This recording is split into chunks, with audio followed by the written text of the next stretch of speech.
So I saw something in the fitness news today that caught my attention. Lifetime is expanding a program called Ultra Fit.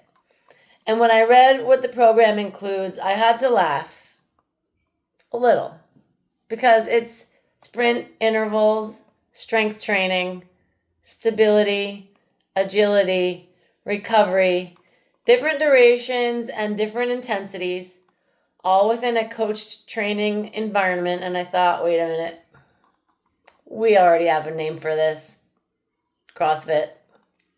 Now, before anybody starts coming after me, I'm just having a little fun. I'm not saying that UltraFit literally is CrossFit, and I'm certainly not saying that other fitness programs can't combine strength and conditioning. What I am saying is that the philosophy behind what's being marketed now sounds remarkably familiar because CrossFit has been saying for decades that the goal isn't to become really good at any one specific piece of fitness. The goal is to develop broad, general, and inclusive fitness.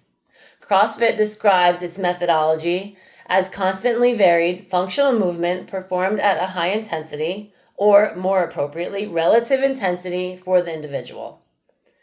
And what we actually do, we run, row, bike, lift, squat, deadlift, clean, snatch, push, pull, carry, jump, gymnastics, practice gymnastics. Some days we go heavy, some days we go light, some days we go long, some days we go short. And sometimes the workout that's only 3 minutes makes you question every decision that brought you in the room today.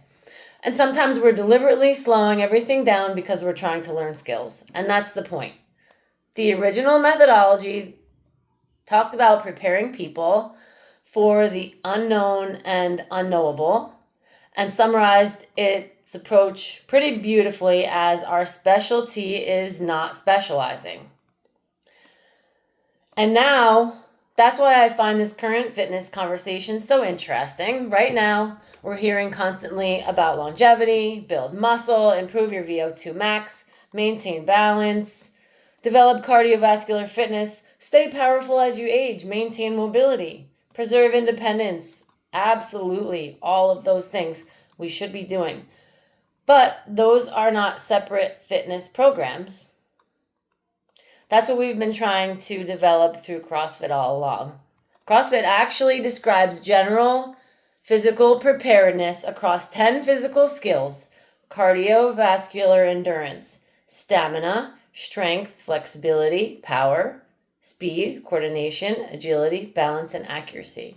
So when the rest of the fitness industry decides that they are going to start combining strength, conditioning, sprinting, balance, agility, and functional movement under one roof, I don't see that as competition with CrossFit.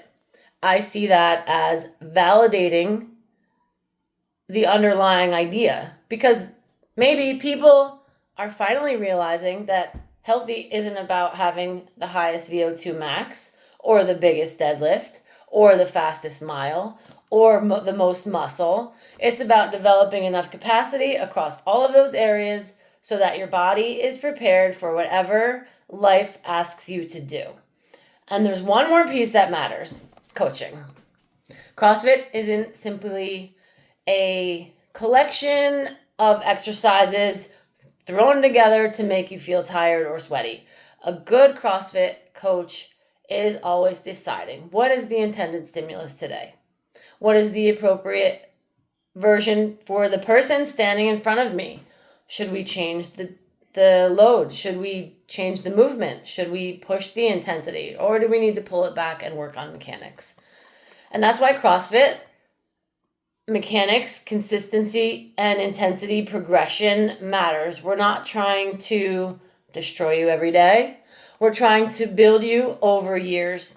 So when I see the fitness industry getting excited about programs combining strength, cardio, agility, balance, and coached intensity for longevity, I'm excited too. Welcome aboard, because we've got a pretty good name for developing broad, general physical capacity already: CrossFit. and we've been doing it for a long time.